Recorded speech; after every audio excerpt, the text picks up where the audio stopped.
Unapologetically Woman. We're celebrating phenomenal women all across Kentucky who make no apologies for their perspectives or the impacts that they're making in the community. Today we're celebrating Krista Spadaccini. She's a yogi, a marathon runner, a dog mom, and morning anchor at Fox 56 News. Unapologetically Woman, Krista Spadaccini, that's you. Congratulations. Oh my gosh, thank you. I mean, this is literally a surprise, but I appreciate it nonetheless. That is absolutely what we intend to do, is to make women feel like they're special and empowered. Mm-hmm. That's what we want to do. And don't apologize for it. Never. No, and I do find myself. We apologize for enough. I will. It will be someone else's fault, and I will still apologize. I apologize to inanimate objects. Now, see, well, after today, that's going to be a no more thing. How does a girl get from New Jersey to Lexington, Kentucky? Okay, well, short story long. I went to college in Boston, so I went from northern New Jersey to Boston. I didn't really know what I wanted to do. Part of me wanted to be a doctor, but yet here I am working in journalism. I had a few internships there, graduated, moved to Western Colorado, was there working in news as a reporter and morning anchor for a year and a half. I put on a resume reel on YouTube, and my current news director, Mark Glover, found me on there. That was about 3 years ago. Without knowing a thing about Lexington or a thing about Kentucky, I packed my bags and said, yeah, sure, new adventure. Let's go, let's move. I love that. And I have been, I've been so happy ever since. I love Lexington. I love that it still has the metropolitan feel that I grew up with outside New York City, but it's slower pace, so it's not as stressful as where I grew up. So you wanted to be a doctor and you end up in journalism. What did that journey look like? Well, so I wanted to be a doctor because of Grey's Anatomy. Listen, I understand. I did, and then I went to college and I couldn't pass. And all of that. Yes, I thought that was real life. But I went to college, couldn't pass intro to biology. Another thing in high school that we had was a broadcast journalism class in there where we made 30-minute shows that actually aired for the community. And I didn't really want to be an anchor on that show, but the teacher at the time was like, Krista, you talk a lot, so let's put you and you do this.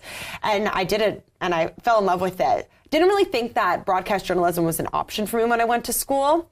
So I tried becoming a doctor. I tried becoming a child psychologist. I actually have 2 degrees, one in applied psychology and human development, and the other one in communications with a special in public relations. But I had a couple internships in newsrooms in Boston and New York City, and I was an in-game host for Boston College men's sports and women's sports. And I was like, wait, maybe I can do this. And it sounds like a lot of fun. And you know what? Again, I love saying short story long.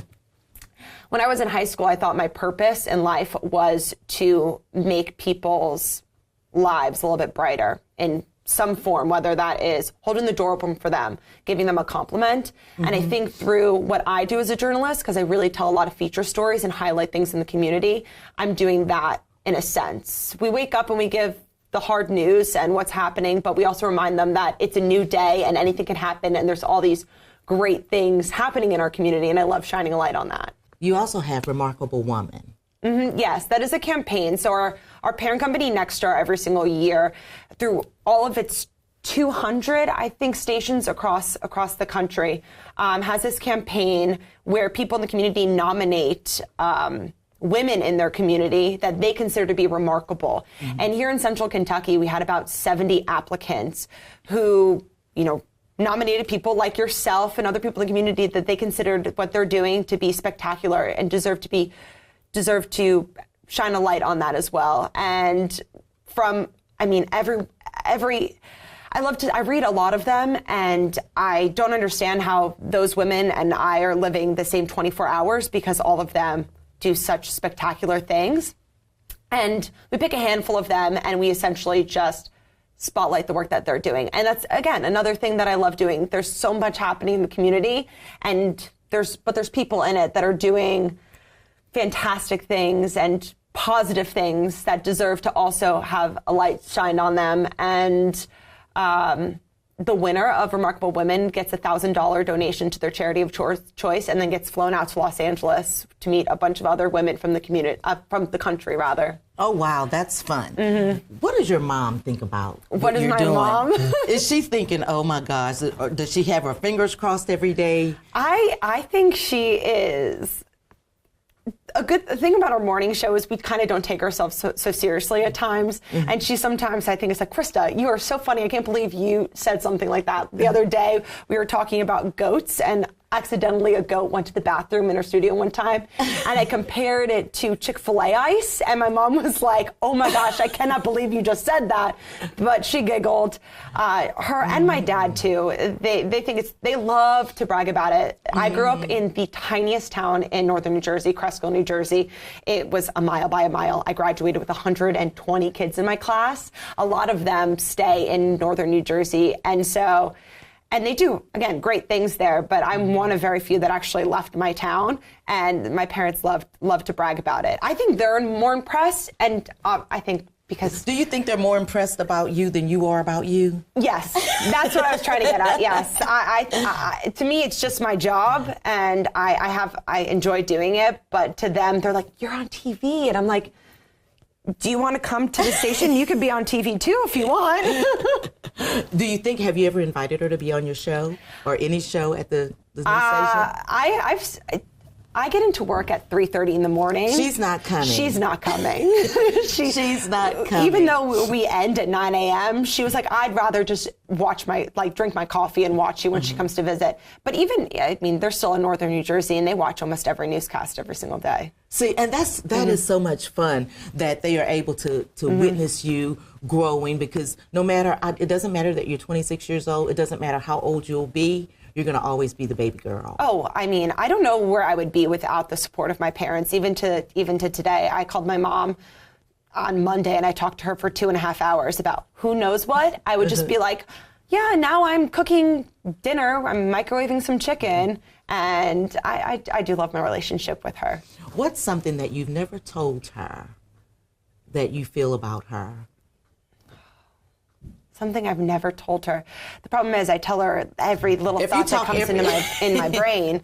I call her multiple times a day, probably too much.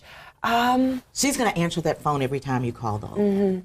I'm sure she knows this, but I could just reiterate it. I wouldn't be here today without her. Her support emotionally, financially, spiritually, I wouldn't be without her. And I look up to her. She just retired, but she was a 5th grade special ed math teacher. So she has patience like nobody else. She also is the mother to myself and my younger brother, but in between us, she was a surrogate for her sister. And oh, wow. Yeah, and so that takes a lot of courage and, love and commitment and just the stuff that she always puts herself, not herself, she puts others before herself with no matter what she does, and that's inspiring for me. And honestly, she is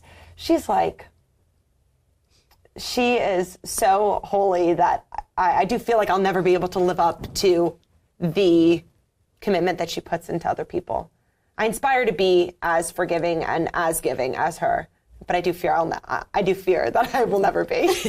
and you don't have to be, but the one thing that your mom might not be able to see is how your eyes twinkle and light up when you're talking about or even thinking about her. Yeah, no matter whether it's something positive, happy milestone that went through my life or something devastating, she's the first person I call.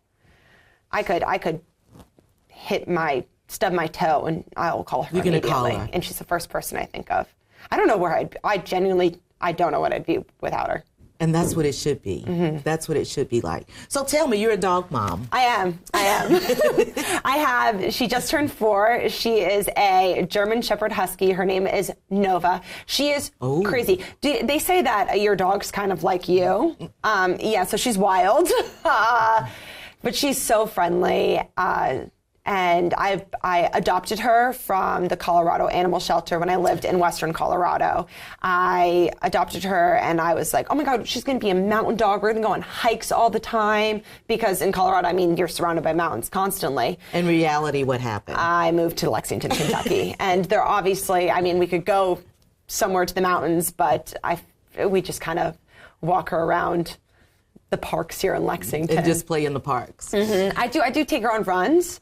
I really do like running. It kind of clears my head. You really do. Oh, you really do.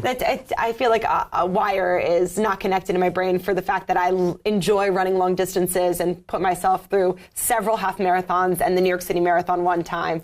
But when I train, Nova's with me the entire way. Does she ever give up on you? You know what? Sometimes she needs a break, and I let her have that break because I need the break then too. Good. So I'll need a water break, I'll need to refuel, but I don't feel as guilty about stopping because I'm like, I'm doing it for my dog. She needs it. Yes. No more guilty feelings. Stop whenever you want to. You know, I told myself in 2025, because a lot of New Year's resolutions that you want to do more of.